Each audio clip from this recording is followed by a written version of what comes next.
बिस्मिल्लाहिर्रहमानिर्रहीम। अस्सलाम वालेकुम viewers, welcome back to my channel Hafsa handmade recipes. अल्लाह पाक आपको रिज़्क़े हलाल खाना कमाने की तौफ़ीक अता फरमाए, आमीन। आमों का सीज़न चल रहा है तो मैंने सोचा आज मैं आपके लिए खट्टे मीठे आम की रेसिपी बना लूँ। चले आए व्यूअर्स, इस रेसिपी को बनाना स्टार्ट करते हैं। इस रेसिपी को बनाने के लिए मैंने 6 कच्चे आम लिए हैं। इनका छिलका उतार लेंगे और इनको छोटे छोटे पीसेस में काट लेंगे, जैसा कि आप वीडियो में देख रहे हैं।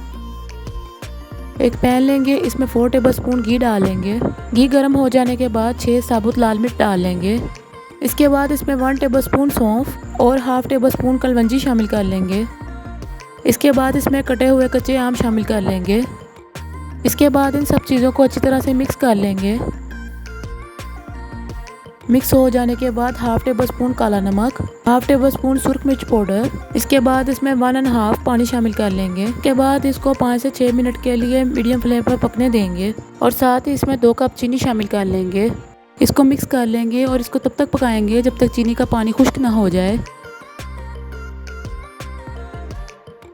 देखिए व्यूवर्स, हमारी खट्टी मीठी आम की रेसिपी तैयार हो चुकी है। अब इसको ठंडा होने के लिए साइड पर रख लेंगे। ठंडा हो जाने के बाद इसको एक जार में निकाल लेंगे। आप इसको सुबह नाश्ते में ब्रेड के साथ और पराठे के साथ एंजॉय कर सकते हैं। उम्मीद है आपको मेरी रेसिपी पसंद आई होगी। जिसने अभी तक मेरे चैनल को सब्सक्राइब नहीं किया, इसको सब्सक्राइब कर दें। मिलते हैं इंशाल्लाह अगली वीडियो में मज़ेदार आसान सी रेसिपी के साथ। अल्लाह हाफिज़।